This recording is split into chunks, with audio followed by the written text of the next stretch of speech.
Hi, this is David with the Mid-Willamette Valley Homeless Alliance, and we're going to go through how to add someone into a shelter bed using the shelters module.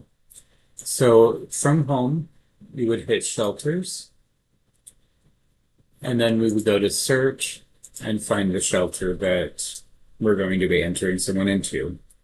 So this is in the training site. There is no live client data being used in this, and we're just doing an entry into the client site will not affect the live site and the actual shelter that we're using. So for this example, we're going to use Simonka Place through UGM. We're going to choose the emergency shelter. You can also use this number if you memorize it. The 4-digit number will get you directly to them in HMIS. So we're going to hit the plus sign here, and that's going to be the inventory we're going to be working with. We're going to say in this case, we'll go to the shelter emergency beds. There is also recovery, restorative services, and mothers with children beds available at Simonka. We're just going to go with this because, again, this is training. I don't work with Simonka directly, so I don't know which bed this person would be best for. You'll know that when you're entering that into your own shelter program. So we're going to hit submit here, and we're going to go to client check-in. So again, this being the training site, it looks like all beds are empty, so we can put them wherever they would be a good fit. So we're going to go ahead and just go ahead and bed one. We're going to hit the check-in, and this is going to bring us up to our client search area. Now, if you've already seen the client search, you know how we do this, so I'm just going to go over it pretty quick. I'm going to go with the name. I'm going to use our good friend Tina Belcher here again. The more information you have, the better. So we know her birth date's 10/04/1999. I'm going to hit that date of birth, data quality. I always want to go with these. I'm not going to go through this whole thing because I know Tina's already in the system. We just want to make sure we're getting the right one, so we're going with that date of birth. You can hit exact match if you want, or just hit that search and anyone's going to come up. We know that this is Tina's birth date, so we know that's the right Tina Belcher, so we're going to hit the plus on her. So this shows the date she's being entered and the bed that she's been assigned to. If there's any other information that's needed, it would be put in there. There's no incidents, so we're just adding her in here. If there's a release of information signed, you hit that. Add the release of information. This would be under UGM. I tend to add any releases of information at the agency level, but you can also do it for program as well. But this way, if any other branches of UGM need to talk to her for any reason to get her set up with resources outside of Simonka for New Life Fellowship, anything like that, the emergency shelter, if we did it just under the emergency shelter, it wouldn't cover all of those ends. So we want to do as broad as we can. Hit search.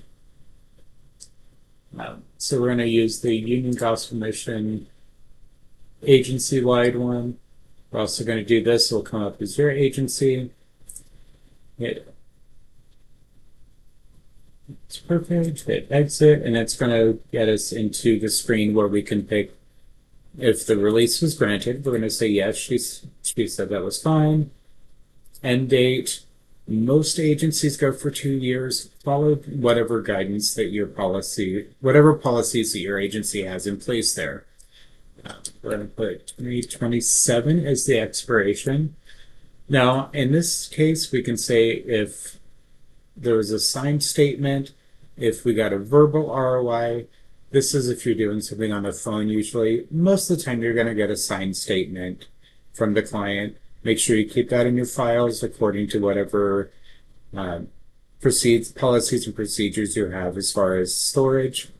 I'm going to say that signed statement, and then you're going to put your name. I'm going to put mine in here. I'm going to actually put my name in here correctly. That'd be great. Go ahead and save that release of information. Hit exit, and now that release of information is in here, and you can see the end of the expiration date there. Entry data, Smonka Place Emergency Shelter, perfect. Type is HUD, that's great. And we're going to go through a quick entry exit here. There's no housing move-in date because at this point she is homeless, so we want to make sure that we're not putting one in there. And if there is a housing move-in date and she's no longer living there, you'd want to delete that information. The relationship to head of household, it's herself. She's the only one again.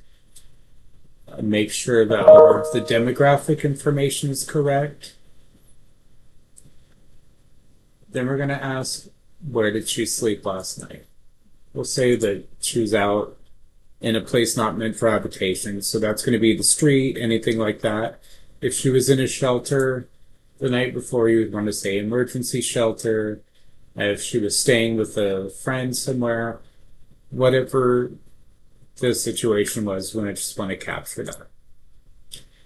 How long was she there? So we're going to say she's been out for a while. So we're just going to kind of go with whatever she says. We'll say it's been a year or longer if she's been kind of out there on the streets. So we're going to ask when the approximate date this episode of homelessness started.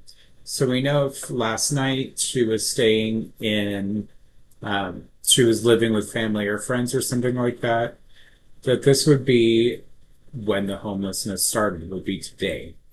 In this case, we know she's been out on the streets for over a year, and we ask when the approximate date is. Not everyone's going to remember their exact date. If you can remember, what year it was and what time of year, you can kind of go from that. It doesn't have to be perfect.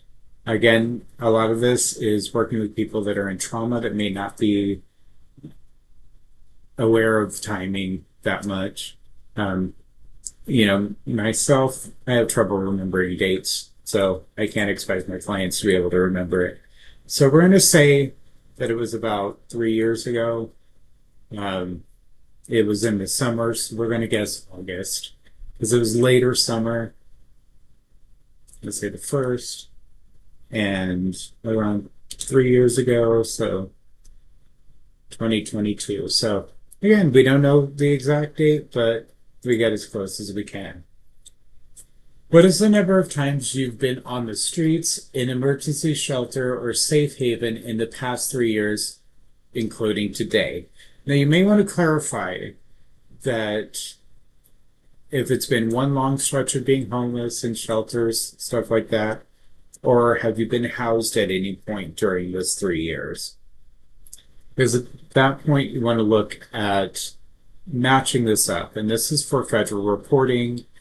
This is used a lot in determining how our system is working. If someone is chronically homeless and what categories they fall into as far as that. So we want to make sure this is accurate. Since this date is over 3 years, we just clarify, have you been housed at any point during the 3 years? And we're going to say she wasn't.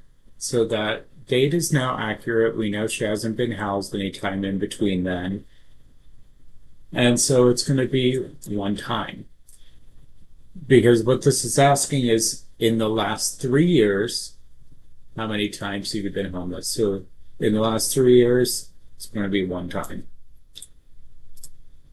Total months, going to be more than 12, because we already know it's more than a year.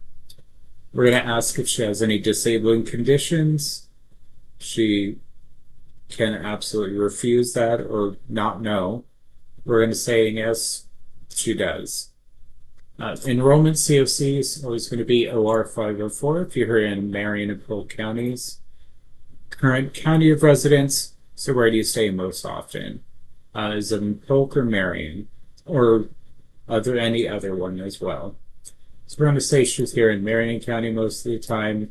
It's good if you know the city. We're going to say she's in Salem. And then we're going to ask if she's a survivor of domestic violence. She can choose answer yes, no, not no, or not want to answer. going to say in this case she wasn't, and we're going to save and exit. I want to make sure all those turn green before then. And you see we have her checked in. We're going to go ahead and make sure everything looks good there. And we're all done with that part. So when it comes time to check her out, we're going to do the same process. So it should start from the beginning. And then when we would hit that, it's going to go date out. So we would just hit this, or you can also hit this and it'll give the exact time and everything. If supplies were returned, so if they had borrowed anything, make sure that it's there. You want to try and get the reason for leaving. So we're going to say that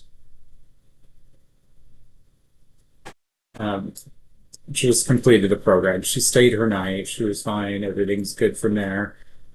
And we're going to try to get the destination. So in this case, she's going back to the street. She may be back later.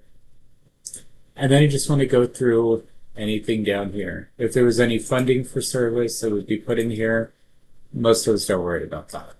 So we're just going to go through. We know it's our household members. We don't have to worry about this part. All of this, chances are, since it was only one night, none of this has changed.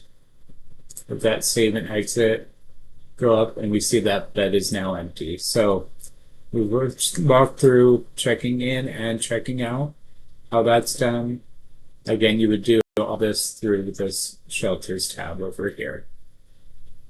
If you have any more questions, please email at helpdesk@mwvhomelessalliance.org, and we'll be glad to answer any questions.